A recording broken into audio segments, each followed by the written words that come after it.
کفار مکہ کی پے در پے شکستوں کو دیکھ کر آس پاس کے قبائل پر مسلمانوں کا رعب بڑھتا گیا۔ اسلام کی حقانیت واضح ہو گئی اور لوگ اسلام قبول کرنے لگے۔ یہود مسلمانوں کی شکست کے خواب سجائے بیٹھے تھے۔ انہوں نے جب مسلمانوں کو کامیاب اور کفار کو ناکام ہوتے دیکھا تو وہ حسد کی آگ میں جلنے لگے۔ انہوں نے رسول اللہ کو زہر دے کر قتل کرنے کی کوشش کی۔ عین وقت پر آپ کو زہر کا پتہ چل گیا اور آپ نے لقمہ چھوڑ دیا۔ آپ کے ایک صحابی نے لقمہ نگل لیا۔ 2 دن بعد وہ انتقال کر گئے۔ رسول اللہ صلی اللہ تعالی علیہ وسلم نے یہود کی اس دھوکہ بازی پر انہیں سزا دی اور یہودی شکست کھا کر مدینے سے چلے گئے۔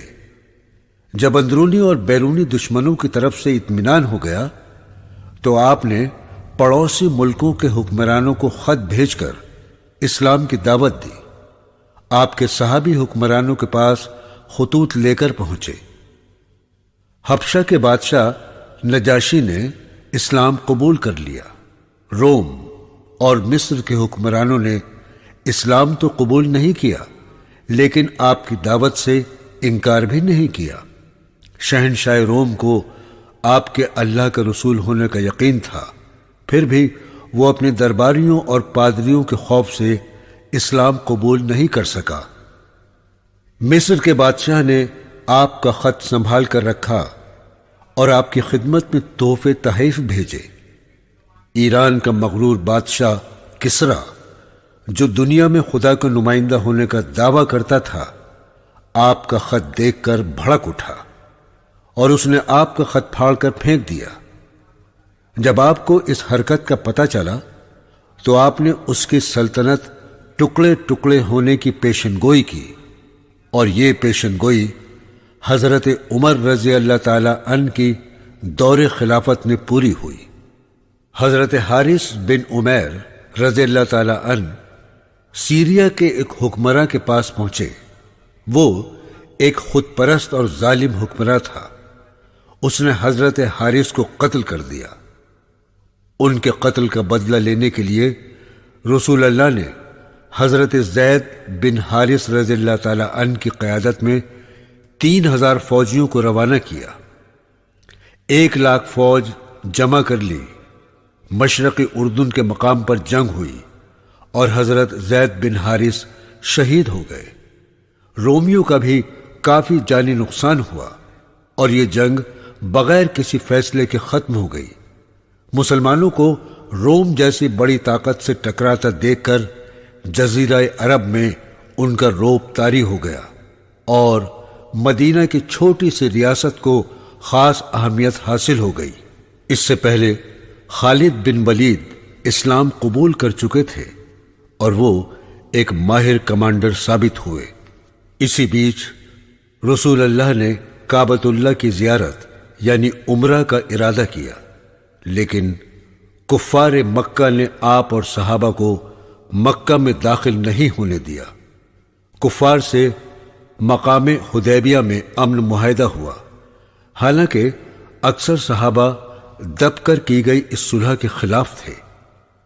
صلح حدیبیہ کے بعد کفار مکہ اور مسلمانوں کے بیچ امن کا ماحول قائم ہوا اور لوگ ایک دوسرے سے بغیر کسی بندش کے ملنے لگے۔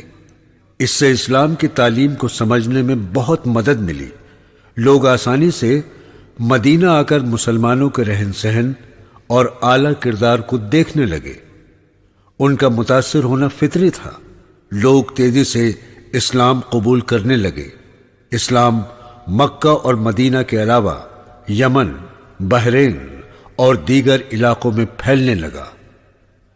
ابھی صلح حدیبیہ کے 2 سال ہی ہوئے تھے، جبکہ یہ صلح 10 سال کے لیے ہوئی تھی کہ مکہ والوں نے مدینہ کے ایک حلیف قبیلے پر حملہ کر دیا۔ اس قبیلے نے مسلمانوں سے مدد مانگی کیونکہ مسلمانوں نے برے وقت میں ان کا ساتھ دینے کا وعدہ کیا تھا۔ رسول اللہ نے 10,000 صحابہ کی فوج تیار کی اور مکہ روانہ ہو گئے۔ کفار مکہ کو اپنی غلطی کا احساس ہوا تو مکہ کے سردار ابو سفیان نے معاہدے کی تجدید کی کوشش کی، لیکن مسلمانوں نے تجدید سے انکار کر دیا۔ یہاں یہ بات قابل غور ہے کہ جب بھی وعدہ خلافی کی کفار مکہ نے کی، جب بھی وعدہ شکنی ہوئی تو انہی کی طرف سے، جبکہ مسلمان ہمیشہ اپنے قول کے پابند رہے۔ بہرحال مسلمانوں کا لشکر 3 جانب سے مکہ میں داخل ہوا۔ کفار مکہ میں اب مسلمانوں سے مقابلہ کرنے کا حوصلہ نہیں تھا۔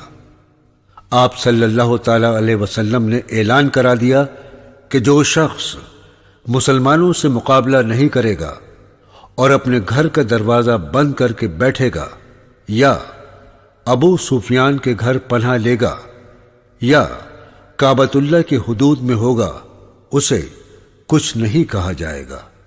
چند شرارت پسندوں نے حضرت خالد بن ولید کی قیادت والی ٹکڑی پر تیر برسائے اور مسلمانوں نے جوابی کارروائی کرتے ہوئے ان کا کام تمام کر دیا۔ جو شر پسند تھے وہ بھاگ گئے۔ انسانی تاریخ میں یہ پہلا موقع تھا جب کسی شہر کو اس طرح فتح کیا گیا تھا کہ شہر کے ان ظالموں اور قاتلوں تک کو معاف کر دیا گیا تھا جنہوں نے مسلمانوں کا جینا حرام کر رکھا تھا، نہتے اور معصوم لوگوں کو اذیتیں دے دے کر قتل کیا تھا، ان کا مال و اسباب لوٹ کر گھروں سے نکال دیا گیا تھا، ان کے معصوم بچوں تک کو دودھ اور پانی سے محروم کر دیا گیا تھا۔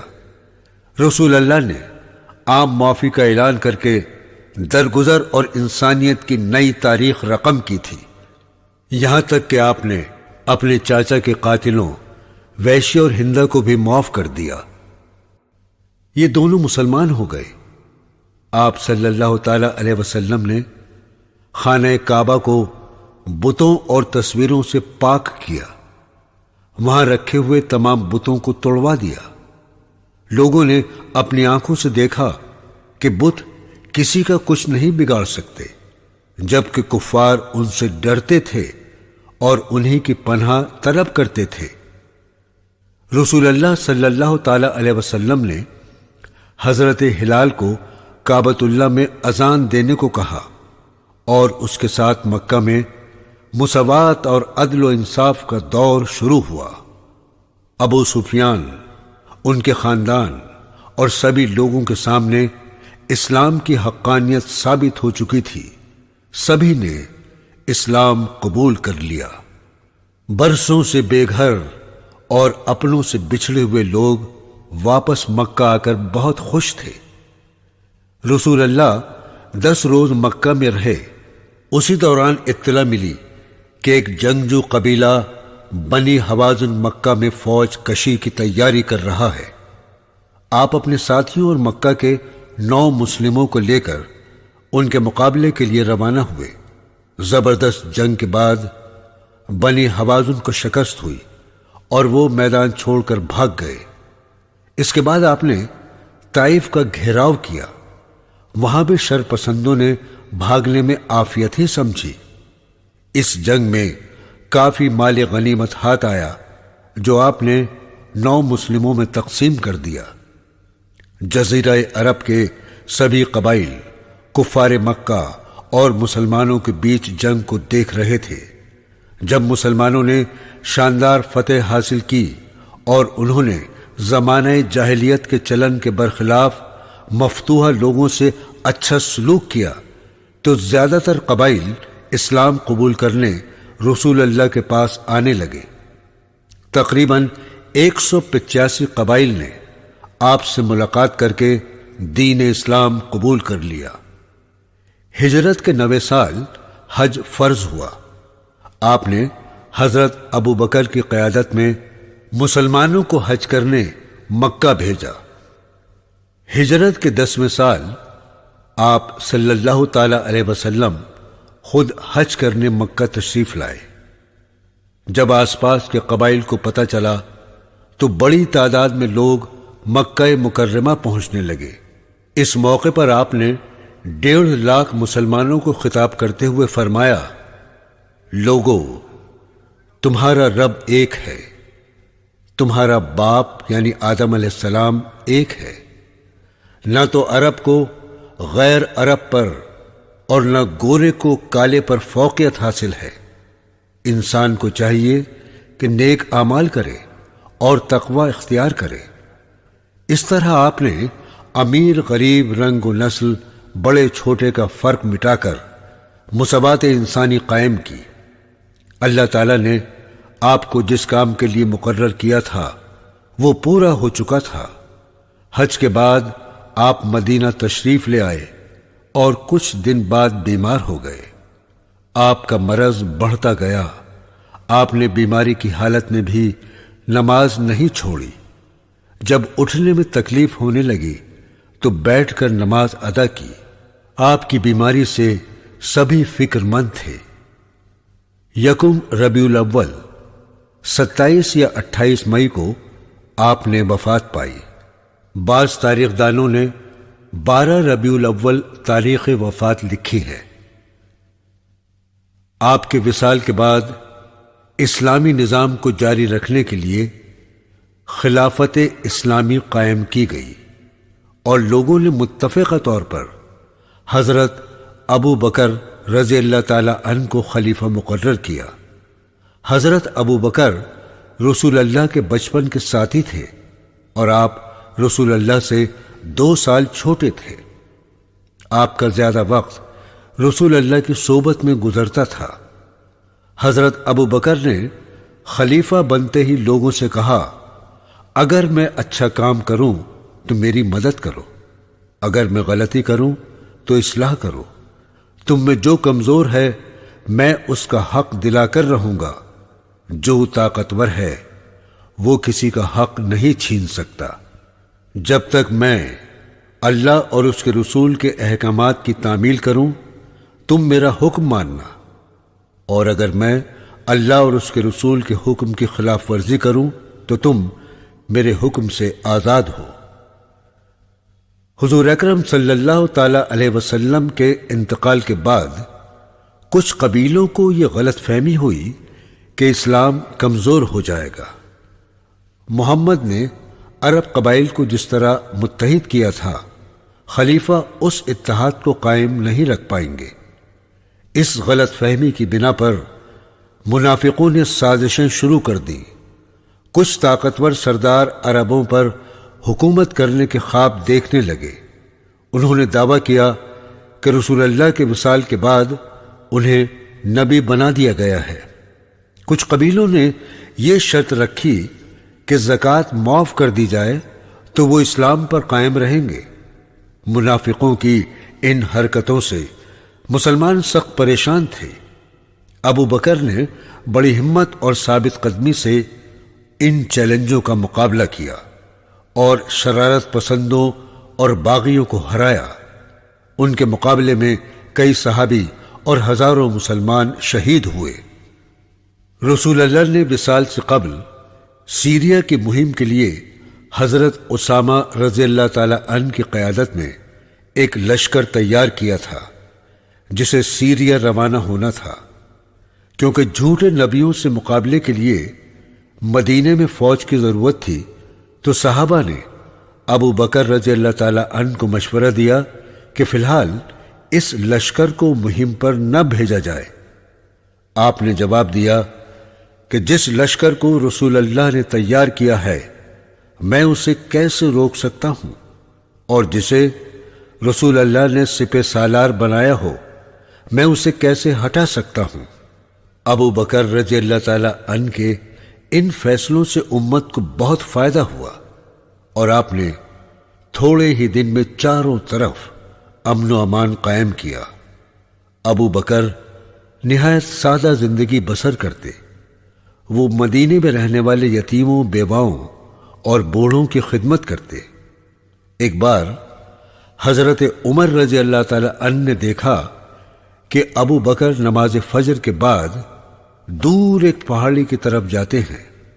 حضرت عمر کو خواہش ہوئی کہ دیکھیں تو ابو بکر کہاں جاتے ہیں۔ ایک روز حضرت عمر ابو بکر کے پیچھے پیچھے چل دیے۔ شہر سے تھوڑی دور ایک پہاڑ نظر آیا، اس میں ایک غار تھا۔ ابو بکر اس میں داخل ہو گئے، عمر بھی ان کے پیچھے چلے آئے۔ اس غار میں ایک اندھا اور انتہائی ضعیف شخص رہتا تھا۔ حضرت ابو بکر رضی اللہ تعالی عنہ نے اپنے کرتے کی جیب سے روٹی نکالی اور اسے کھلانے لگے۔ اسے کھانا کھلانے کے بعد غار کی صفائی کی اور واپس آ گئے۔ جب ابو بکر کا انتقال ہو گیا تو عمر کو اس ضعیف نابینا کا خیال آیا۔ فجر کی نماز کے بعد آپ اسی غار میں تشریف لے گئے، بوڑھے کو سلام کیا اور روٹی کا نوالا بنا کر منہ میں دیا۔ بوڑھے نے کہا، تم ابو بکر نہیں ہو، بتاؤ کون ہو؟ حضرت عمر نے پوچھا، آپ کو کیسے پتا چلا کہ میں ابو بکر نہیں ہوں؟ بوڑھے نے کہا کہ میرے منہ میں دانت نہیں ہیں۔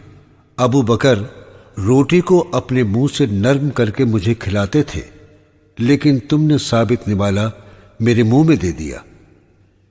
یہ کردار تھا ہمارے خلفائے راشدین کا۔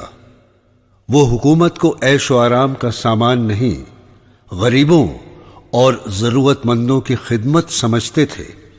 خود معمولی کپڑے پہنتے، روکھا سوکھا کھاتے اور ہر وقت عوام کے بیچ میں رہتے۔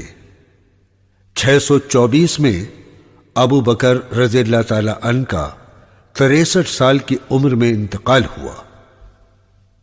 مدینے میں موجود صحابہ نے اتفاق رائے سے حضرت عمر رضی اللہ تعالی عنہ کو خلیفہ بنایا۔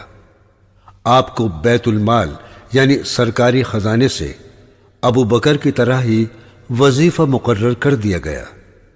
حضرت ابو بکر کے دور سے اسلامی فتوحات کا سلسلہ شروع ہو چکا تھا اور اسلامی فوجیں پڑوسی ایران اور سیریا یعنی مشرقی رومی سلطنت کے دروازوں تک پہنچ چکی تھیں۔ حضرت عمر نے فوج کو مستحکم کیا، کئی شہر بسائے، نہریں اور کنویں کھدوائے اور اسلام کی تبلیغ و اشاعت کے لیے زندگی وقف کر دی۔ آپ کا پورا خاندان معمولی وظیفے پر گزر بسر کرتا تھا۔ آپ نے عوام کی بھلائی کے لیے کئی شعبے قائم کیے۔ اس دور میں اسلام بڑی تیزی سے ایران، شام، فلسطین، مصر، تیونیسیا اور مشرقی ایشیا تک پھیل گیا۔ آپ دن بھر حکومت کے کاموں میں مصروف رہتے اور رات کو مدینے کی گلیوں میں گھوم کر یہ پتہ لگاتے کہ کوئی بھوکا تو نہیں سویا۔ ایک مرتبہ آپ گشت پر تھے کہ گھر سے بچوں کے رونے کی آواز آئی۔ آپ نے آواز لگا کر پوچھا کہ بچے کیوں رو رہے ہیں؟ تو بچوں کی ماں نے بتایا، میرا شوہر جہاد پر نکلا ہوا ہے، آمدنی کا کوئی ذریعہ نہیں، بچے بھوک سے پریشان ہیں۔ میں نے پتیلی میں پانی بھر کر آگ پر چڑھا دی ہے اور بچوں کو تسلی دے رہی ہوں کہ کھانا پک رہا ہے، تھوڑی دیر میں روتے روتے یہ سو جائیں گے۔ حضرت عمر رضی اللہ تعالی عنہ بیت المال سے آٹا اور گھی لے کر آئے، خود آٹا گوندھ کر روٹی بنائی اور بچوں کو کھانا کھلایا۔ اگلے روز سے ہی اس عورت اور بچوں کا وظیفہ جاری ہو گیا۔ آپ نے پہلی بار نہریں اور کنویں کھدوائے، سڑکیں بنوائیں، کئی نئے شہر بسائے اور باقاعدہ فوج کی تنخواہیں مقرر کی۔ آپ نے غریبوں اور محتاجوں کے لیے وظیفے مقرر کیے۔ آپ کے دور خلافت کی مہاتما گاندھی اور دوسرے رہنماؤں نے بڑی تعریف کی ہے۔ 24 ذی الحجہ 644 کو آپ رضی اللہ تعالی عنہ مسجد نبوی میں نماز فجر کی امامت کر رہے تھے کہ ایک پارسی غلام ابو لولو فیروز نے آپ پر خنجر سے حملہ کر دیا۔ آپ شدید زخمی ہو گئے اور 3 دن بعد انتقال کر گئے۔ آپ کی خلافت 10 سال 6 مہینے رہی۔ حضرت عمر رضی اللہ تعالی عنہ کے انتقال کے بعد صحابہ نے اتفاق رائے سے حضرت عثمان رضی اللہ تعالی عنہ کو خلیفہ منتخب کیا۔ حضرت عثمان نے نوجوانی میں ہی اسلام قبول کر لیا تھا۔ رسول اللہ کی 2 صاحبزادیاں حضرت رقیہ اور حضرت ام کلثوم رضی اللہ تعالی عنہا سے آپ کا نکاح ہوا۔ آپ ایک مالدار تاجر تھے۔ آپ نے مسلمانوں کی پیسے سے مدد کی، کئی باغات، زمینیں، کنویں خرید کر فلاح عامہ کے لیے وقف کیے۔ ہر جنگ میں آپ نے قوم کی مدد کی۔ رسول اللہ حضرت عثمان رضی اللہ تعالی عنہ سے بہت محبت کرتے تھے۔ خلیفہ بننے کے بعد آپ نے اسی طرح عوام کی خدمت جاری رکھی۔ آپ ایک رحم دل اور ہمدرد انسان تھے۔ آپ کے دور حکومت میں ایران کا آخری کسریٰ یزدگرد مارا گیا اور پورے ایران پر مسلمانوں کی حکومت قائم ہو گئی۔ آپ نے ایشیائی کوچک کے علاقوں کو فتح کیا اور پہلی مرتبہ مسلمانوں نے بحری بیڑا تیار کر کے رومیوں سے سمندر میں مقابلہ کیا۔ اس دور میں اس قدر مال غنیمت بیت المال میں آیا کہ مکہ اور مدینہ میں کوئی بھی غریب نہ رہا۔ آپ کی رحم دلی اور سادہ لوہی کا کچھ سازشوں اور یہودیوں نے فائدہ اٹھایا۔ ہم پہلے ہی بتا چکے ہیں کہ رسول اللہ جب مدینہ تشریف لائے تو یہودیوں نے آپ کو نقصان پہنچانے اور اسلام کا نام و نشان مٹانے کے لیے سازشوں کا جال بچھا دیا۔ حضرت عمر نے اسی لیے یہودیوں کو ملک شام بھیج دیا، لیکن یہودی خاموش نہیں بیٹھے، وہ مناسب موقع کی تلاش میں تھے۔ آخرکار حضرت عثمان کے دور میں انہیں اپنی سازش بروئے کار لانے کا موقع مل گیا۔ یمن کے ایک مکار یہودی عبداللہ بن سبا نے دکھاوے کے لیے اسلام قبول کر لیا اور مسلمانوں کو کمزور کرنے کے لیے نا اتفاقی پیدا کرنے لگا۔ اس نے لوگوں میں یہ غلط خیال عام کیا کہ حکومت باپ سے بیٹے کو ملتی ہے، اس لیے حضرت محمد کے بعد حکومت ان کے خاندان کے کسی فرد کو ملنی چاہیے۔ اس وقت حضرت علی حیات تھے۔ عبداللہ بن سبا نے یہ افواہ پھیلائی کہ حکومت کے مستحق حضرت علی ہیں اور یہ حق انہیں ہی ملنا چاہیے۔ 9 مسلم اور سازشی قسم کے لوگ اس کے ساتھ ہو گئے۔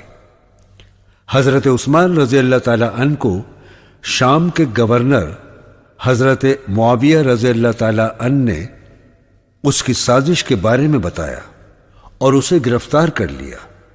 کیونکہ آپ رحم دل انسان تھے، آپ نے عبداللہ بن سبا کو کوئی سخت سزا دینے کے بجائے ملک بدر کرنے کا حکم دیا۔ عبداللہ سبا جہاں بھی گیا اس نے مکاری سے اپنے ہم خیال پیدا کر لیے۔ اس کام کے لیے لوگوں کو حضرت علی اور رسول اللہ کے پھوپھی زاد بھائی حضرت زبیر رضی اللہ تعالی عنہ کی طرف سے جعلی خط بھی دکھائے اور لوگوں کو بتایا کہ یہ صحابہ میرے ساتھ ہیں۔ اس طرح مختلف شہروں میں گھوم کر عبداللہ بن سبا نے اپنے ہم خیال پیدا کر لیے۔ اس کی سازش سب سے زیادہ کوفہ اور مصر میں کامیاب رہی۔ اب سازشوں نے گورنروں کے خلاف جھوٹی شکایتیں بھیجنا شروع کر دی۔ حضرت عثمان رضی اللہ تعالی عنہ نے تحقیق کرائی تو شکایتیں جھوٹی نکلی۔ آخر کار سازشی ٹولہ حاجیوں کے بھیس میں ہتھیار بند ہو کر مدینے پہنچ گیا۔ یہ لوگ حضرت علی اور حضرت زبیر سے آ کر ملے، لیکن انہوں نے ان کی بات ماننے سے انکار کر دیا۔ اس کے بعد سازشی ٹولے نے حضرت عثمان کے مکان کا گھیراؤ کر لیا اور آپ کے گھر کا پانی بند کر دیا۔ مسلمانوں نے ان کے خلاف فوجی کارروائی کرنے کو کہا تو حضرت عثمان نے جواب دیا، میں نبی کریم صلی اللہ تعالی علیہ وسلم کے شہر میں کسی بھی قسم کا خون خرابہ نہیں چاہتا۔ آپ نے سازشی ٹولے کو بہت سمجھانے کی کوشش کی، لیکن وہ آپ کے قتل کا منصوبہ بنا چکے تھے۔ 40 روز تک انہوں نے گھیرا بندی رکھی، اور ایک دن مکان کی پچھلی دیوار پھاند کر سازشی گھر میں داخل ہوئے اور عثمان رضی اللہ تعالی عنہ کو بڑی بے دردی سے قتل کر دیا۔ آپ اس وقت قرآن حکیم کی تلاوت میں مشغول تھے۔ ان یہودی ایجنٹوں نے اسی پر اکتفا نہیں کیا، آپ کی زوجہ کے ہاتھ کی انگلیاں کاٹ دی اور آپ کا مکان لوٹ لیا۔ 20 جون 656 کو آپ رضی اللہ تعالی عنہ یہودی سازشوں کے ہاتھوں شہید ہوئے، اور یہیں سے مسلمانوں کے بیچ تفرقے کا بیج پڑ گیا۔ آپ کو قتل کرنے کے بعد سازشوں نے حضرت علی سے خلیفہ بننے کو کہا، لیکن حضرت علی نے انکار کر دیا۔ مسند خلافت خالی پڑی تھی، اور ایک سازشی غافقی مسجد نبوی میں امامت کرنے لگا۔ یہ حالات دیکھ کر مدینے میں موجود صحابہ کو فکر ہونے لگی کہ کہیں سازشی خلافت پر قابض نہ ہو جائیں۔ مدینہ والے حضرت علی کے پاس گئے اور آپ سے خلافت سنبھالنے کی درخواست کی۔ آپ انکار کرتے رہے، لیکن لوگوں کے بار بار اصرار کرنے پر راضی ہو گئے، اور آپ نے خلافت سنبھال لی۔ حضرت علی رضی اللہ تعالی عنہ نے امن و امان قائم کرنے کی کوشش کی۔ قاتلان عثمان وہیں موجود تھے اور ہمیشہ آپ کو گھیرے رہتے تھے۔ 2 بڑے صحابیوں حضرت زبیر رضی اللہ تعالی عنہ اور حضرت طلحہ رضی اللہ تعالی عنہ نے عثمان کے قاتلوں کو سزا دینے کا مطالبہ کیا، تو حضرت علی نے کہا کہ پہلے میں امن قائم کر دوں، لوگوں کے دلوں میں جو غلط فہمی اور بے اعتمادی پیدا ہو گئی ہے اسے دور کر دوں۔ سازشی بھی حضرت علی کو دوسرے معاملات میں الجھائے رکھنا چاہتے تھے تاکہ آپ قاتلوں کو سزا نہ دے سکیں۔ خلیفہ بنتے ہی آپ نے حضرت عثمان کے جن گورنروں کے خلاف شکایت کی گئی تھی انہیں ان کے عہدے سے ہٹانے کا فرمان جاری کر دیا۔ اس قدم سے مسلمانوں میں مزید غلط فہمی پیدا ہو گئی۔ سازشی ٹولہ دن رات اسی فکر میں رہتا کہ مسلمانوں میں اتحاد پیدا نہ ہو اور وہ آپس میں لڑتے رہیں تاکہ حضرت علی قاتلوں کو سزا نہ دے سکے۔ حضرت عثمان کے قاتلوں کو سزا دلانے کے لیے کئی صحابہ اور قبیلے اٹھ کھڑے ہوئے۔ حضرت علی رضی اللہ تعالی عنہ اور حضرت عائشہ رضی اللہ تعالی عنہا کے حامی ایک دوسرے سے بھڑ گئے۔ بڑی تعداد میں مسلمان ایک دوسرے کے ہاتھوں مارے گئے۔ فتوحات کا جو سلسلہ جاری تھا وہ رک گیا، اور مسلمان کی تلوار مسلمان کے خلاف اٹھنے لگی۔ جو لوگ حضرت علی کے ارد گرد جمع تھے انہوں نے آپ کو کبھی چین سے نہیں بیٹھنے دیا۔ شام کے گورنر حضرت معاویہ حضرت عثمان کے قریبی رشتہ دار تھے۔ انہوں نے بھی قاتلان عثمان کو سزا دینے کا مطالبہ کیا۔ اختلافات اتنے بڑھے کہ حضرت علی اور معاویہ کے بیچ جنگ چھڑ گئی، جس میں ہزاروں مسلمان مارے گئے۔ اسی بیچ کچھ مسلمان حضرت علی اور حضرت معاویہ سے ناراض ہو گئے اور انہوں نے اپنا الگ گروہ بنا لیا۔ ان لوگوں کو خارجی کہا جاتا ہے۔ ان لوگوں نے ملت اسلامیہ کے مسائل ختم کرنے کا اپنا ہی طریقہ نکالا اور حضرت علی اور حضرت معاویہ کے قتل کی سازش تیار کی۔ 661 کی صبح حضرت علی نماز فجر پڑھانے مسجد جا رہے تھے کہ ایک خارجی نے چھپ کر آپ پر تلوار سے حملہ کر دیا۔ وار آپ کے سر پر پڑا۔ شدید زخمی حالت میں آپ کو گھر لے جایا گیا اور 21 رمضان کی شب آپ شہید ہو گئے۔ جب آپ کی شہادت کا وقت قریب آیا تو آپ کے ساتھیوں نے پوچھا کہ رسول اللہ نے آپ کو قرآن و حدیث کے علاوہ بھی کوئی خاص بات بتائی ہے؟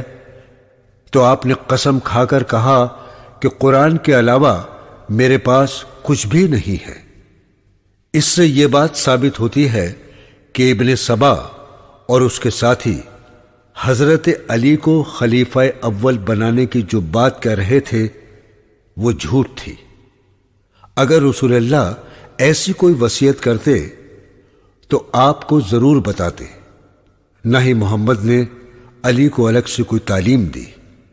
حالانکہ حضرت علی کا دور حکومت سازشوں اور افراتفری کا دور تھا، اس کے باوجود آپ اسلامی تعلیمات عام کرنے اور غریبوں کو ان کا حق دینے کے لیے ہمیشہ کوشاں رہے۔ بیت المال میں جو کچھ آتا وہ غریبوں اور ضرورت مندوں میں تقسیم کر دیتے۔ آپ نے پورے عزم اور حوصلے کے ساتھ ملت کی اصلاح کی کوشش کی۔ آپ آخری دم تک مسلمانوں میں اتحاد چاہتے تھے۔ آپ کی شہادت کے بعد لوگوں نے آپ کے بڑے فرزند حضرت حسن رضی اللہ تعالی عنہ کے ہاتھ پر بیعت کی۔ حسن مسلمانوں کے درمیان پیدا ہوئے تفرقے کو ختم کرنا چاہتے تھے۔ آپ کو اہل کوفہ نے معاویہ کے خلاف بھڑکانے کی لاکھ کوششیں کی، لیکن آپ نے صبر کا دامن نہ چھوڑا۔ آپ 6 مہینے خلیفہ رہے۔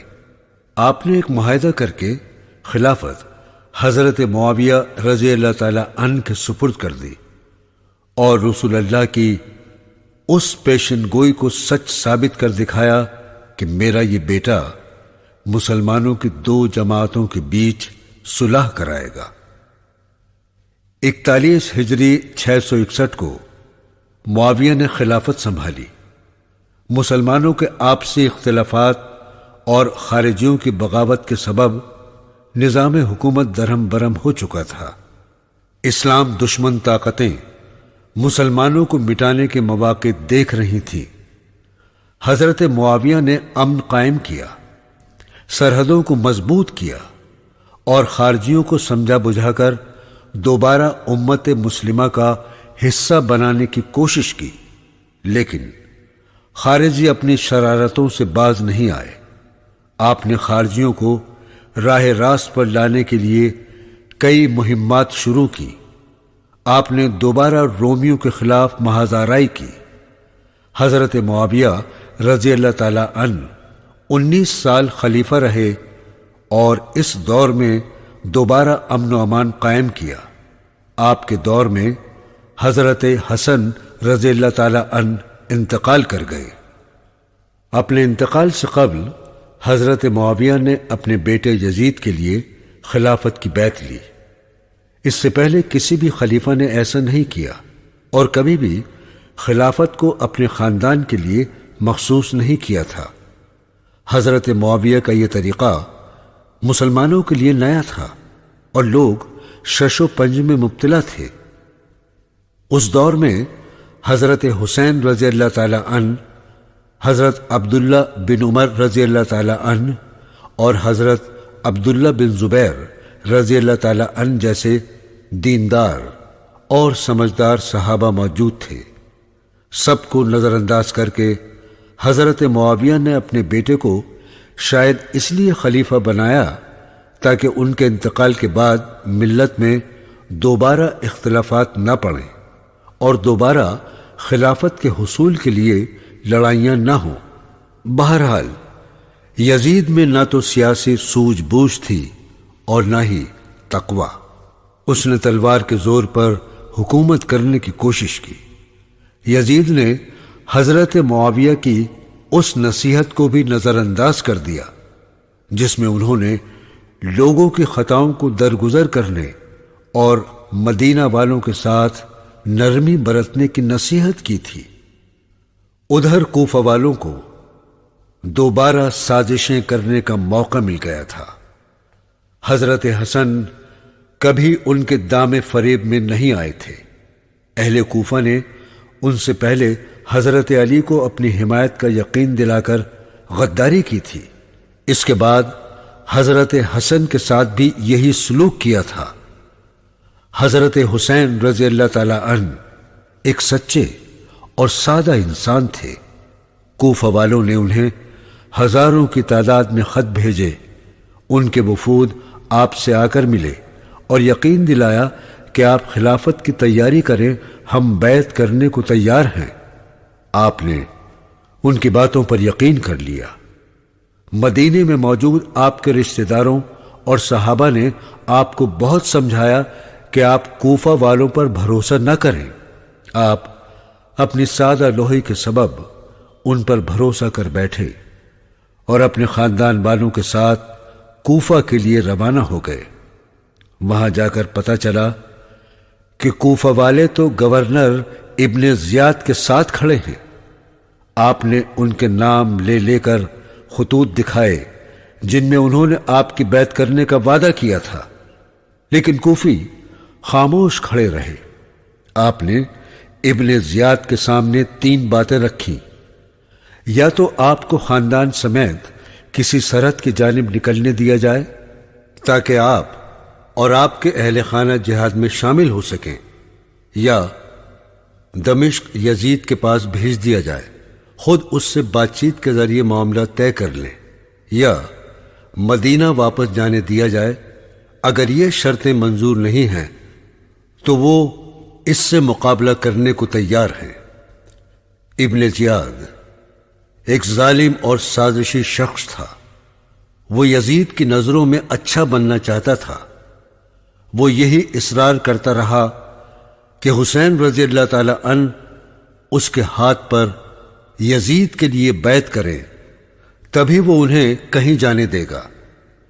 حضرت حسین رضی اللہ تعالی عنہ کے سامنے مقابلے کے علاوہ کوئی اور راستہ نہیں تھا۔ انہوں نے اپنے 72 ساتھیوں کے ساتھ مل کر زیاد کی فوج سے مقابلہ کیا اور شہید ہو گئے۔ آپ کے اہل خانہ کو گرفتار کر کے دمشق لے جایا گیا۔ دمشق سے یزید نے اہل بیت کو مدینے بھیج دیا۔ مدینے جب حضرت حسین اور ان کے خاندان والوں کی شہادت کی اطلاع پہنچی تو وہاں کوہرام مچ گیا۔ لوگ یزید سے سخت ناراض ہو گئے اور انہوں نے گورنر کو وہاں سے نکال دیا۔ یزید نے دوسری غلطی کی اور مدینہ والوں سے بات چیت کرنے کے بجائے فوج بھیج دی۔ اہل مدینہ اور شامیوں کے بیچ جنگ ہوئی جس میں مدینے والوں کو شکست ہوئی۔ کئی صحابی اور تابعین اس جنگ میں شہید ہوئے اور مسلمانوں کے بیچ اختلافات مزید گہرے ہو گئے۔ ان افسوسناک واقعات کے تھوڑے دن بعد ہی یزید کا انتقال ہو گیا۔ یزید کے بعد شامیوں نے اس کے فرزند معاویہ ثانی کو خلیفہ بنایا، لیکن وہ ایک خدا ترس اور متقی انسان تھا۔ اس نے 3 مہینے بعد ہی خلافت چھوڑ دی اور گوشہ نشین ہو گیا۔ شامیوں کو اقتدار اپنے ہاتھوں رکھنے کی عادت پڑ چکی تھی۔ وہ خود کو بنو امیہ کے ہاتھوں ہی محفوظ سمجھتے تھے۔ انہوں نے مدینہ کے گورنر مروان کو اقتدار سونپنے کا فیصلہ کیا، کیونکہ حضرت حسین کی شہادت کے بعد مکہ اور مدینہ میں یزیدی اقتدار کے خلاف بغاوت ہو گئی تھی اور قیادت حضرت عبداللہ بن زبیر رضی اللہ تعالی عنہ کے ہاتھوں میں تھی۔ سب سے پہلے وہ حسین کے قاتلوں کو کیفر کردار تک پہنچانا چاہتے تھے۔ مروان اور اس کے لڑکے عبد المالک کو عبداللہ بن زبیر نے شہر سے نکال دیا تھا، تو وہ دونوں دمشق چلے گئے۔ مروان نے اقتدار سنبھالتے ہی مدینہ پر چڑھائی کر دی۔ اس کے پاس ایک مضبوط فوج تھی۔ عبداللہ بن زبیر اور شامیوں کے بیچ زبردست جنگ ہوئی اور عبداللہ بن زبیر کو شکست ہوئی۔ 9 مہینے بعد مروان مر گیا اور اس کے بیٹے عبد المالک کو خلیفہ بنایا گیا۔ خلیفہ بنتے ہی عبد المالک نے اپنے باپ کے ادھورے کام کو پورا کیا۔ اس نے ایک انتہائی ظالم شخص حجاج بن یوسف کی قیادت میں عبداللہ بن زبیر سے مقابلہ کرنے کے لیے لشکر روانہ کیے۔ عبداللہ بن زبیر اور ان کے ساتھیوں نے شامیوں سے مقابلہ کیا، لیکن وہ جنگ ہار گئے۔ عبداللہ بن زبیر رضی اللہ تعالی عنہ کو حجاج نے قتل کر کے ان کے جسم کو شہر کے چوراہے پر لٹکا دیا۔ عبد المالک نے امن قائم کیا اور اسلامی حکومت کو مضبوط کرنے کا عمل شروع کر دیا۔ اس کے زمانے کا بڑا کارنامہ قرآن مجید میں اعراب لگانا اور تفسیر لکھوانا ہے۔ اس کے قابل سپہ سالاروں قتیبہ بن مسلم اور موسیٰ بن نصیر نے نئے ممالک فتح کیے۔ مسلمانوں نے مراکش فتح کر لیا اور ہندوستان کے مغربی حصے کو اسلامی حکومت کا حصہ بنا لیا۔ حجاج بن یوسف نے اپنے نوجوان داماد محمد بن قاسم کو ہندوستان کا علاقہ سندھ فتح کرنے بھیجا۔ یہاں اس کی جنگ ایک راجا سے ہوئی۔ محمد بن قاسم نے بڑی بہادری سے اس کا مقابلہ کیا۔ قاسم نے یہ علاقہ فتح کر کے امن و امان قائم کیا۔ اس کی انصاف پسندی اور حسن انتظام سے سندھ کے لوگ اتنے متاثر ہوئے کہ انہوں نے محمد بن قاسم کا مجسمہ بنا کر پوجا شروع کر دی۔ سندھ میں عربوں نے دبے کچلے عوام کو انصاف دلایا، کسانوں اور دستکاروں کو سہولتیں فراہم کی۔ انہوں نے وہاں حکومت چلانے کے لیے مقامی افسروں کو اہم عہدے دیے۔ محمد بن قاسم کے اس کردار سے بڑی تعداد میں لوگوں نے اسلام قبول کیا۔ سندھ سے ملتان تک تقریباً 150 سال تک عربوں کی حکومت قائم رہی۔ مراکش میں مسلمانوں کی حکومت مضبوط ہو گئی تو مسلمانوں نے مراکش اور اندلس یعنی اسپین کے درمیان بحر متوسط یعنی میڈیٹرینین سی کو عبور کر کے یورپ فتح کرنے کا فیصلہ کیا۔ حضرت معاویہ رضی اللہ تعالی عنہ کے دور سے مسلمان قسطنطینیہ یعنی آج کا استنبول فتح کرنے کی کوشش کر رہے تھے۔ رومیوں سے کئی جنگیں بھی ہوئی۔ روم کے سرحدی علاقوں اور کئی جزائر پر مسلمانوں نے قبضہ کیا۔ مراکش کے گورنر موسیٰ بن نصیر نے سوچا کہ پہلے اسپین فتح کیا جائے، اس کے بعد دیگر علاقوں کو فتح کرتے ہوئے شمال سے قسطنطینیہ تک پہنچا جا سکتا ہے۔ اسپین میں حالات بہت خراب تھے۔ وہاں کے عوام شاہ اسپین روڈرک سے سخت ناراض تھے۔ اس کے مظالم سے تنگ آ کر وہ اس سے چھٹکارا حاصل کرنا چاہتے تھے۔ اسپین پر قبضہ کرنے کا یہ مناسب موقع تھا۔ موسیٰ بن نصیر کا سپہ سالار 6000 فوجیوں کے ساتھ ساحل اسپین پر اترا۔ اس نے اپنے سپاہیوں سے کہا، یا تو ہم اس ملک کو فتح کریں گے یا لڑتے ہوئے مارے جائیں گے۔ اسپین پر غیر ملکی فوج کی آمد کا سن کر روڈرک اپنے سپاہیوں کو لے کر ساحل سمندر کی طرف بڑھا۔ زوردار جنگ ہوئی، اس میں روڈرک مارا گیا اور مسلمانوں نے کئی ماہ کی محنت کے بعد پورا اسپین فتح کر لیا۔ اسپین میں امن و امان قائم کرنے کے بعد مسلمانوں نے یورپ کی سوئی ہوئی تقدیر کا فیصلہ کیا۔ انہوں نے وہاں علم و تحقیق کی نئی تاریخ قلم زد کی اور ایسے ماہر علوم پیدا کیے، ایسی شاندار یونیورسٹیاں اور لیبارٹریاں بنائیں کہ دنیا حیرت زدہ رہ گئی۔ مسلمانوں نے 600 سال تک اسپین میں نئے علوم کی ایسی مضبوط بنیاد رکھی جس پر جدید یورپ کی عمارت تیار ہوئی۔ انہی اداروں میں عیسائی اور یہودی دانشوروں نے تعلیم حاصل کی اور اپنے ملکوں میں آ کر نئے خیالات یورپ کو دیے۔ عبد المالک کے بعد ولید خلیفہ بنا۔ اس نے مدینہ میں گنبد خضرا تعمیر کروانے کے علاوہ یروشلم میں مسجد اقصی اور دمشق کی مسجد بھی تعمیر کرائی۔ اس نے تیونس میں بحری جہاز بنانے کا کارخانہ بنایا۔ بھیک مانگنے پر پابندی عائد کی اور غریبوں اور محتاجوں کے وظیفے مقرر کیے۔ اس نے ایسے آدمی ملازم رکھے جو شہروں میں نابینا افراد اور بوڑھوں کو سڑک پار کرانے کا کام کرتے تھے۔ ولید کا 715 میں انتقال ہوا اور سلیمان خلیفہ بنا۔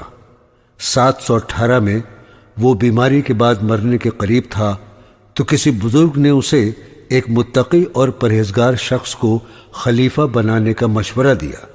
اس نے عمر بن عبدالعزیز کو خلیفہ مقرر کیا، جنہوں نے اپنی ایمانداری، خدا ترسی اور انصاف پسندی سے خلافت راشدہ کی یاد تازہ کر دی۔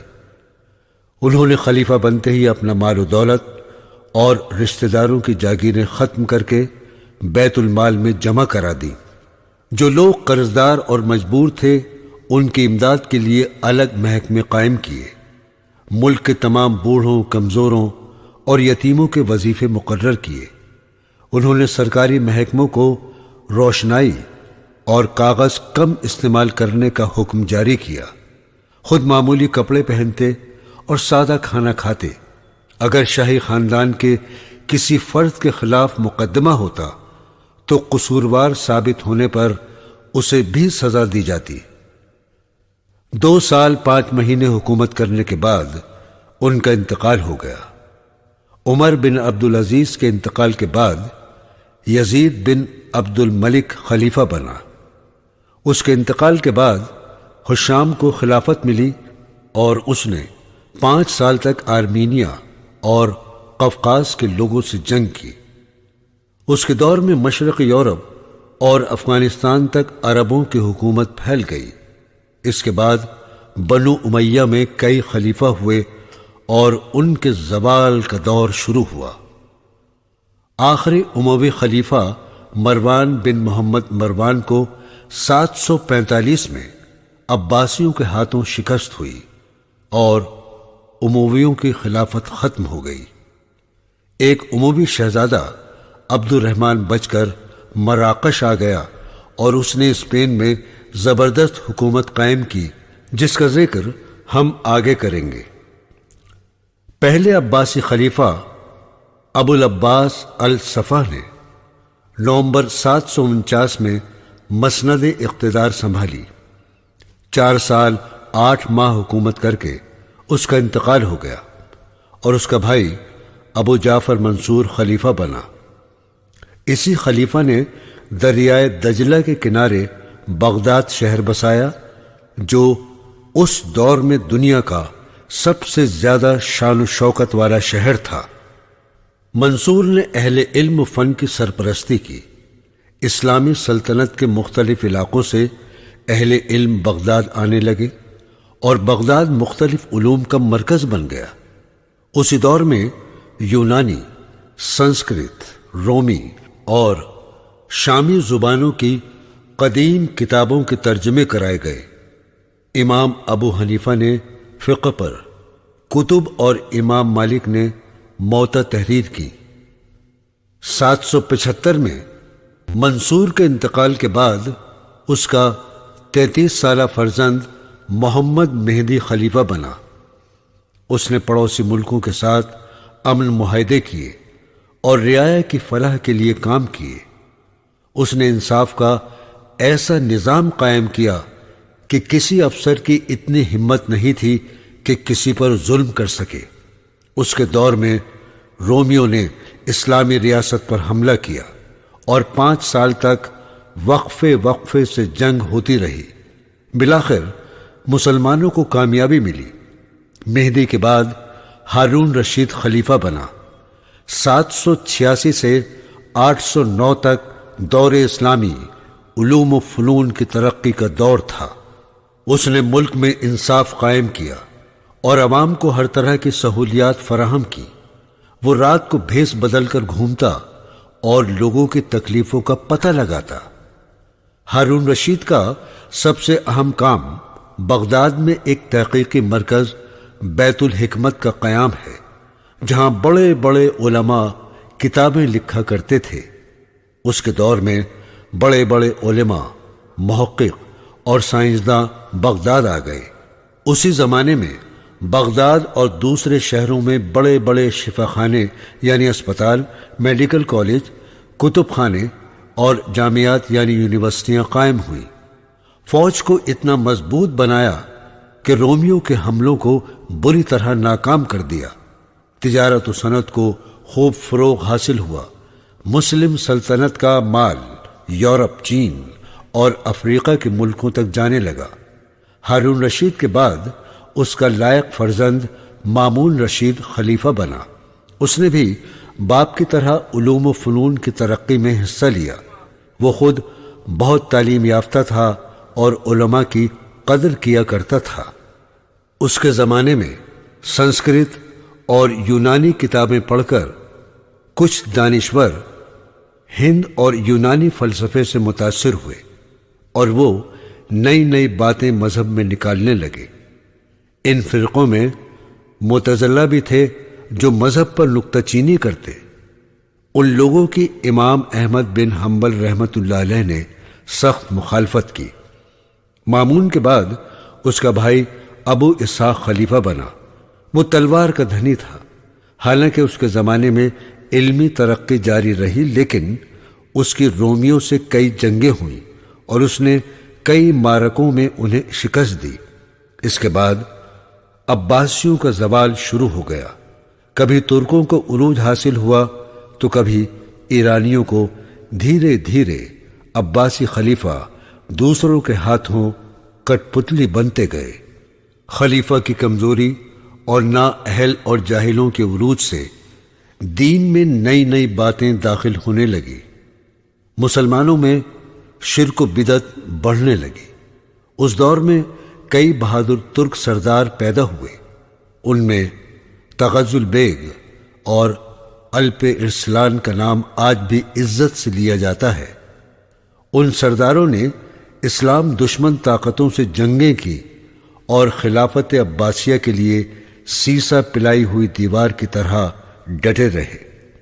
آخری عباسی خلیفہ مستعصم باللہ 1242 تا 1258 اس قدر کمزور تھا کہ اس نے حکومت کے سارے کام اپنے وزیر کے سپرد کر دیے۔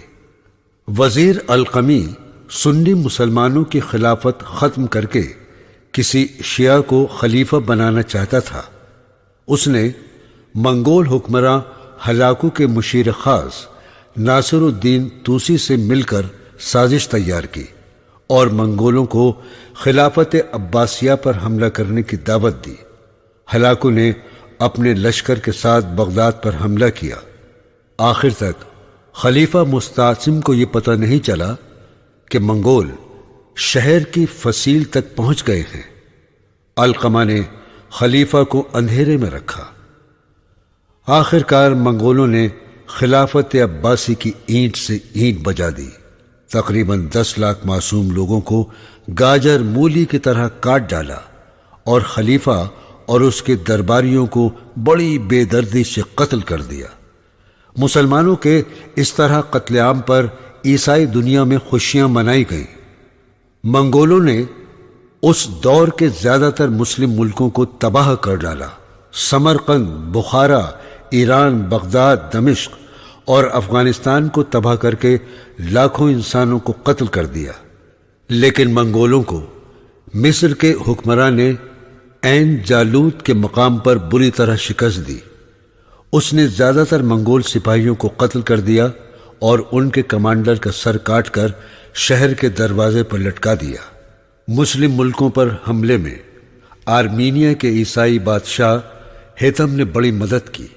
دور عباسی کو یہ امتیاز حاصل ہے کہ اس دور میں جدید علوم پر کی جانے والی تحقیق نے نئے نئے علوم کے دروازے کھولے۔ عوام کو اپنے خیالات کے اظہار کی آزادی تھی۔ اس دور میں مختلف علوم پر کتابیں لکھی گئیں۔ اس دور میں فقہ کو بھی زبردست ترقی حاصل ہوئی۔ امام ابو حنیفہ، امام مالک، امام شافعی، امام احمد بن حنبل رضی اللہ تعالی عنہ نے اسلامی علوم کو آگے بڑھایا۔ اسی دور میں امام غزالی اور ابن تیمیہ جیسے ماہر علماء بھی پیدا ہوئے۔ حالانکہ اسپین 711 میں فتح ہو گیا تھا، لیکن وہاں پہلی خود مختار حکومت اموی شہزادے عبد الرحمن بن معاویہ نے 756 میں قائم کی۔ عبد الرحمن نے اسپین میں ترقی کا دور شروع کیا اور اسی نے دنیا بھر میں مشہور قرطبہ کی جامع مسجد کی بنیاد ڈالی۔ اس کے فرزند ہشام بن عبد الرحمن نے اسپین کے سرکاری زبان عربی کو بنایا اور وہاں کے عیسائیوں اور یہودیوں کو عربی سیکھنے کا موقع ملا۔ اسی کے ساتھ اسپین میں سائنسی علوم کی ترقی کا دور بھی شروع ہوا۔ ہشام کی فرانس سے کئی جنگیں ہوئیں، صرف ایک جنگ کے ہر بار فرانس کو شکست کا منہ دیکھنا پڑا۔ اسپین میں پہلی مرتبہ مسلمانوں نے پہاڑوں سے شہروں تک نالیاں بنا کر پانی لانے کا انتظام کیا اور جگہ جگہ نل لگوائے۔ انہوں نے ہر علاقے میں باغات لگوائے اور مشرق میں پیدا ہونے والے کئی پھلوں کی وہاں کاشت کی۔ ہر شہر میں محتاج خانہ جہاں بے سہارا لوگ رہتے تھے اور یتیم خانے تعمیر کرائے، طلباء کے لیے ہاسٹل اور مفت تعلیم کا بندوبست کیا۔ اس زمانے میں اسپین کی آمدنی یورپ کی مجموعی آمدنی سے زیادہ تھی۔ اہل اسپین نے پہلی مرتبہ دریاؤں اور کنووں سے پانی کھینچنے کے لیے ہاتھ سے چلنے والے پمپ بنائے۔ عباس ابن فناس نے پہلی مرتبہ ہوا میں اڑنے کا تصور پیش کیا اور گلائیڈر بنایا۔ اسپین کے لوگوں نے 12ویں صدی میں دنیا کو چشمہ دیا۔ وہاں کے بازاروں میں چشمے کی دکانیں تھیں۔ اسی دور میں سائنسی علوم پر ایسی ایسی کتابیں لکھی گئیں کہ 18ویں صدی تک مغربی دنیا ان سے فائدہ اٹھاتی رہی۔ جیسا کہ ہر عروج کو زوال ہوتا ہے، اسپین کی اسلامی سلطنت بھی 1492 میں انتشار کا شکار ہو کر ختم ہو گئی۔ غرناطہ کا آخری حکمراں ابو عبداللہ 1492 میں اپنا قلعہ عیسائی بادشاہ کے سپرد کر کے خاموشی سے مراکش چلا گیا اور اپنے عوام کو عیسائیوں کے رحم و کرم پر چھوڑ گیا۔ اسپین پر قبضے کے بعد عیسائیوں نے مسلمانوں کے سامنے 3 شرطیں رکھی۔ یا تو وہ اپنا دین چھوڑ کر عیسائی مذہب اپنا لیں ورنہ مرنے کے لیے تیار ہو جائیں، یا اپنا مال و اثاثہ چھوڑ کر کسی اور ملک میں چلے جائیں۔ کتنے ہی مسلمانوں کو یا تو زندہ جلا دیا گیا یا ملک بدر ہونے پر مجبور کر دیا گیا۔ انہی مسلمانوں میں سے کچھ امریکہ پہنچ گئے اور انہوں نے وہاں اپنی بستیاں بنا ڈالی۔ لاکھوں کتابوں کو اسپین کے چوراہوں پر نظر آتش کر دیا گیا۔ مسجدوں کو گرجا گھروں میں تبدیل کر دیا گیا۔ 1492 میں کولمبس ہندوستان کی تلاش میں نکلا اور امریکہ پہنچ گیا۔ اس وقت اس کے جہاز کی کمان 2 عرب بھائیوں نے سنبھال رکھی تھی۔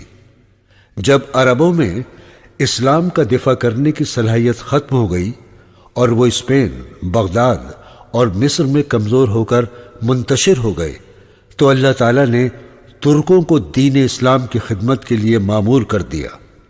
ترکوں نے یورپ اور ایشیا کے نئے نئے علاقے فتح کیے اور اسی کے ساتھ منگولوں، صلیبی عیسائیوں اور دیگر حملہ آوروں سے مقابلہ کیا۔ سلطنت عثمانیہ کی بنیاد ایک بہادر ترک سردار عثمان خان نے رکھی۔ اس نے مسلمانوں کے دشمن منگولوں اور عیسائیوں کو بری طرح شکست دی، خاص طور پر سرحدی علاقے کے عیسائیوں سے فوجی اہمیت کے کئی قلعے چھین لیے۔ عثمان کے بعد اس کا لائق فرزند سلطان بنا۔ اس نے پہلی بار ترکی سکے ڈھلوائے اور عیسائیوں سے کئی علاقے چھین لیے۔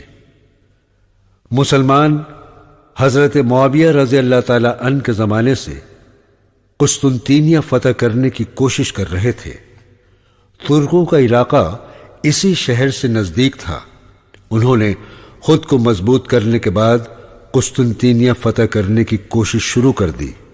مراد اول نے اس طرح تھوڑے تھوڑے علاقے فتح کرنے شروع کر دیے کہ قسطنطینیہ ترکوں کے نرغے میں آ گیا۔ مراد کے بعد اس کا مہمجو اور حوصلہ مند بیٹا با یزید یلدرم سلطان بنا۔ اس نے اکیلے ہی یورپ کی متحدہ فوج کو شکست دی اور بوسینا ہرزے گووینا، ہنگری اور آسٹریلیا کے سرحدی علاقوں کو اپنی حکومت میں شامل کر لیا۔ سن 1393 میں اس نے بلغاریہ بھی فتح کر لیا۔ جس وقت بایزید یلدرم بجلی بن کر یورپ پر ٹوٹ پڑا تھا اور یورپ کی فتح یقینی ہو چکی تھی، ایک بد کردار منگول تیمور لنگ نے یورپ والوں سے بھاری رشوت لے کر ترکی سرحد پر حملے شروع کر دیے۔ تیمور نام کا مسلمان تھا کیونکہ وہ بڑے فخر سے خود کو چنگیز خان اور ہلاکو کا وارث بتاتا تھا۔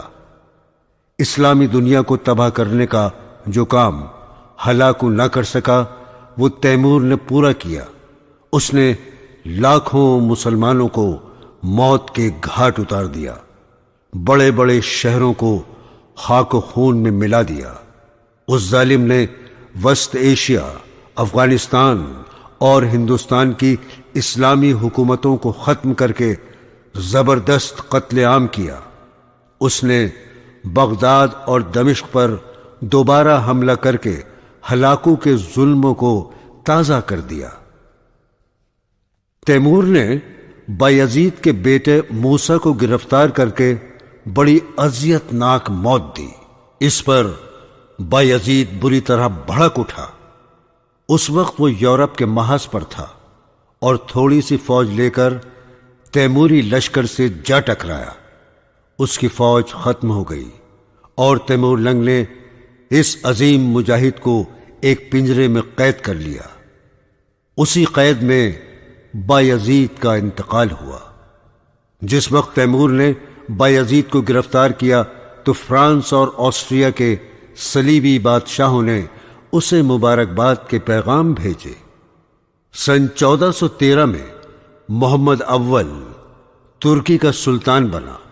اس نے بڑی محنت سے ترکی حکومت کو انتشار سے بچایا اور دوبارہ اس کی شان لوٹائی۔ محمد اور اس کے بیٹے مراد کو صلیبی عیسائیوں سے کئی مرتبہ لڑائیاں کرنی پڑیں اور انہوں نے دوبارہ ترکی کو اس قابل بنا دیا کہ ترک صلیبی یورپ کو شکست دینے کی پوزیشن میں آ گئے۔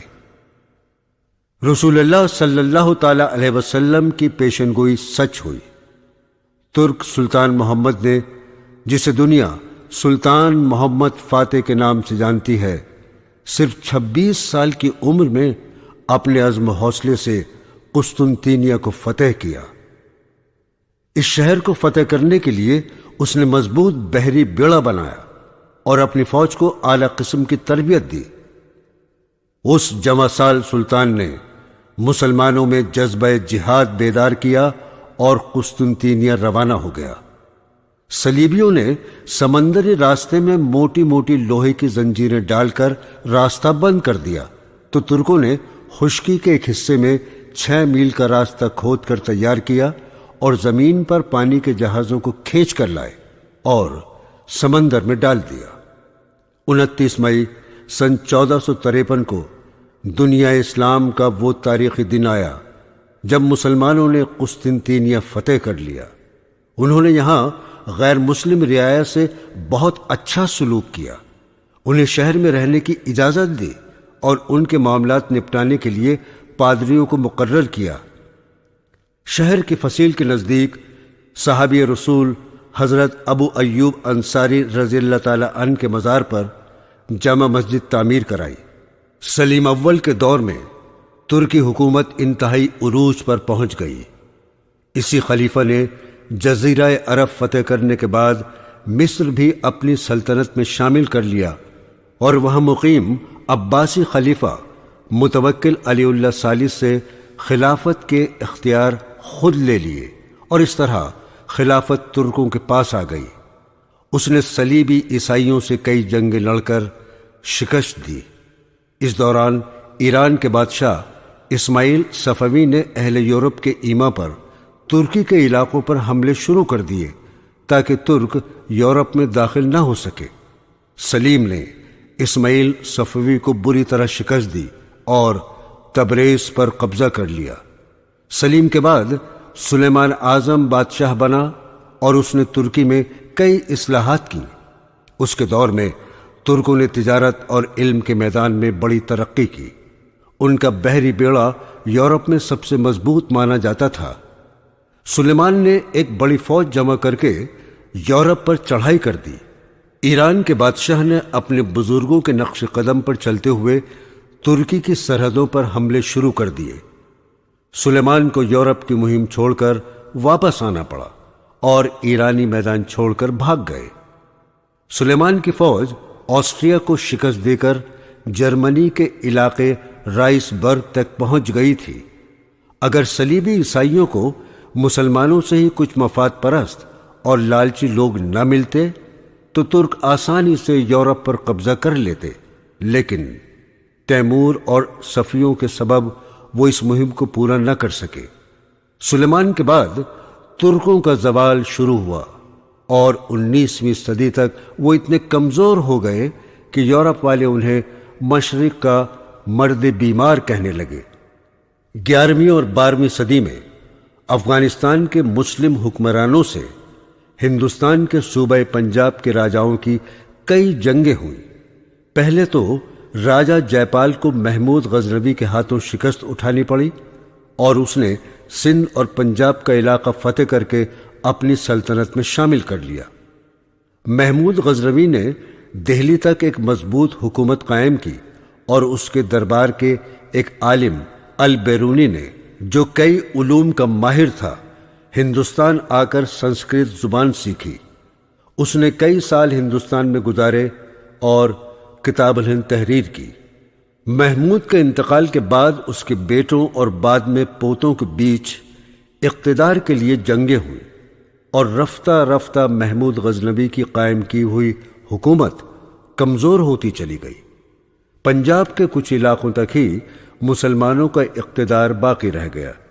اس کے بعد سن 1191 میں محمد غوری نے ہندوستان کے سرحدی علاقوں پر حملہ کیا اور اسے گجرات کے راجہ کے ہاتھوں بری طرح شکست ہوئی۔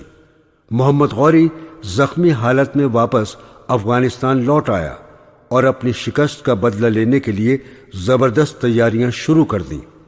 1 سال بعد اس نے نئے دمخم کے ساتھ حملہ کیا۔ اس بار اس کی لڑائی اجمیر اور دہلی کے طاقتور راجہ پرتھوی راج چوہان سے ہوئی۔ پانی پت کے میدان میں محمد غوری نے پرتھوی راج چوہان کو شکست دی اور ہندوستان میں اسلامی دور حکومت کا آغاز ہوا۔ محمد غوری نے قطب الدین ایبک کو اپنا سپہ سالار مقرر کیا اور اس نے گوالیار تک کا علاقہ فتح کر لیا۔ محمد غوری کے دور میں کئی علماء وسطی ایشیا، افغانستان اور بغداد سے ہندوستان آئے اور انہوں نے تبلیغ دین کا کام شروع کر دیا۔ ان کی محنت سے ہزاروں افراد دین اسلام میں داخل ہوئے۔ محمد غوری کے ایک سپہ سالار بختیار خلجی نے بنگال فتح کر لیا اور وہاں کی زیادہ تر آبادی اسلام کے آغوش میں آ گئی۔ اس دور میں جگہ جگہ مسجدیں، مدرسے اور مسافروں کے ٹھہرنے کے لیے سرائیں تعمیر کی گئیں۔ قطب الدین ایبک نے دہلی میں قطب مینار کی تعمیر شروع کرائی، جسے بعد میں اس کے غلام اور وارث التتمش نے مکمل کرایا۔ اسی دوران منگولوں نے کئی بار ہندوستان پر حملے کیے، لیکن انہیں ہندوستانی حکومت کے ہاتھوں زبردست شکست ہوئی۔ التتمش کے بعد اس کی لائق بیٹی سلطانہ رضیہ نے اقتدار سنبھالا۔ وہ ایک علم پرور حکمراں تھی۔ اس کے دور میں بڑے بڑے مدرسے اور کتب خانے قائم ہوئے۔ دہلی اور لاہور علم کے مرکز بن گئے۔ دہلی دنیا کے ترقی یافتہ اور خوبصورت ترین شہروں میں شامل ہو گیا۔ رضیہ سلطانہ کے بعد مبارک شاہ سلطان بنا۔ اس کے دور میں بھی ترقی کا سلسلہ جاری رہا۔ رفتہ رفتہ مسلمانوں نے پورا شمالی ہند فتح کرنے کے بعد جنوب کی طرف توجہ دی۔ محمد تغلق نے دہلی کے بجائے رتنا گری کو اپنا پایہ تخت بنایا اور ترکی و عربی علوم و فنون جنوبی ہند تک پہنچ گئے۔ اسی خاندان کے ایک بادشاہ فیروز شاہ تغلق نے عوامی فلاح و بہبود کے ایسے ایسے کام کیے کہ اس سے قبل ہندوستان میں اس کی مثال نہیں ملتی۔ اس نے جگہ جگہ نہریں تعمیر کرائیں، سڑکوں کے کنارے سرائیں بنوائیں، دریاؤں پر پل بنوائے، باغ لگوائے۔ اس کے زمانے میں دہلی شہر میں 2000 باغات تھے اور یہاں کے لوگوں کو پھل خریدنے کی ضرورت نہیں پڑتی تھی۔ فیروز شاہ نے سڑکوں کے کنارے بھی پھلدار درخت لگوائے تاکہ مسافر انہیں کھا سکیں۔ مسلمانوں کے دور میں ہندوستان سونے کی چڑیا کہلاتا تھا اور یورپی ممالک یہاں تجارت کرنے میں فخر محسوس کرتے تھے۔ ترکوں کے دور میں ہندوستان کی اسلامی حکومت دنیا کی سب سے طاقتور اور خوشحال حکومتوں میں شمار ہوتی تھی۔ ہندوستان کے ایک پٹھان بادشاہ شیر شاہ سوری نے اپنے مختصر دور حکومت میں عوام کی فلاح و بہبود کے جو کام کیے ان پر ایک ضخیم کتاب لکھی جا سکتی ہے۔ اس نے ہندوستان کے بڑے شہروں کو قومی شاہراہوں یعنی ہائی ویز سے جوڑا اور ملک بھر میں مسافروں کے لیے سرائے، طلباء کے لیے ہاسٹل اور محتاج خانے تعمیر کرائے۔ اس نے کسانوں کو بلا سودی قرض دینے اور ان کی فصل کا بیمہ کرایا۔ شیر شاہ سوری سے اورنگزیب کے دور تک ہندوستان نے خوب ترقی کی، ہر طرف خوشحالی اور امن کا دور دورہ تھا۔ مغل بادشاہ جہانگیر کے دور میں انگریزوں نے ہندوستان سے تجارت شروع کرنے کی درخواست کی۔ انگریزوں کے علاوہ پرتگیزی اور فرانسیسی اپنا مال ہندوستان لانے لگے۔ جیسے جیسے مغلیہ سلطنت کمزور ہوتی گئی، انگریزوں اور فرانسیسیوں کو ہندوستان کے انتشار کے سبب حکومت کرنے کا موقع مل گیا۔ انہوں نے سن 1799 میں شیر میسور ٹیپو سلطان اور سن 1800 میں نظام حیدرآباد کی حکومت پر بھی قبضہ کر لیا۔ اسی بیچ دہلی کے مغل شہنشاہ شاہ عالم کو انگریزوں کے ہاتھوں شکست اٹھانی پڑی اور اس کی حکومت دہلی کے لال قلعے سے پالم گاؤں تک سمٹ کے رہ گئی۔ سن 1857 میں آخری مغل بادشاہ بہادر شاہ ظفر کو انگریزوں نے قید کر کے رنگون یعنی برما بھیج دیا اور اس طرح ہندوستان میں 700 سالہ مسلم دور حکومت کا خاتمہ ہوا۔ ہندوستان کا مسلم دور حکومت اس معاملے میں اہم ہے کہ اس دور میں ہندوستان کو متحد کیا گیا۔ مغلوں نے اسلامی رواداری اور فلاحی اسٹیٹ کا حقیقی تصور پیش کیا۔ یوں تو مسلمان قطب الدین ایبک کے دور سے ہندوستان کی ترقی کے لیے کام کر رہے تھے، جس وقت منگول اسلامی دنیا کو اپنے پاؤں تلے روند رہے تھے۔ ہندوستان کے ترک بادشاہوں نے ملک کی سرحدوں کی حفاظت کی۔ اس کوشش میں بلبن کا بیٹا ملک کی حفاظت کرتے ہوئے شہید ہوا۔ اس طرح بعد میں آنے والے بادشاہ ملک کی سرحدوں کی حفاظت کرتے رہے۔ لودھی حکمرانوں نے ہندوؤں کو فارسی زبان سیکھنے کے لیے راغب کیا اور انہیں دربار میں بڑے بڑے عہدے دیے۔ اس طرح برادران وطن فارسی زبان سیکھ کر سنسکرت سے فارسی اور فارسی سے سنسکرت میں ترجمہ نگاری کرنے لگے۔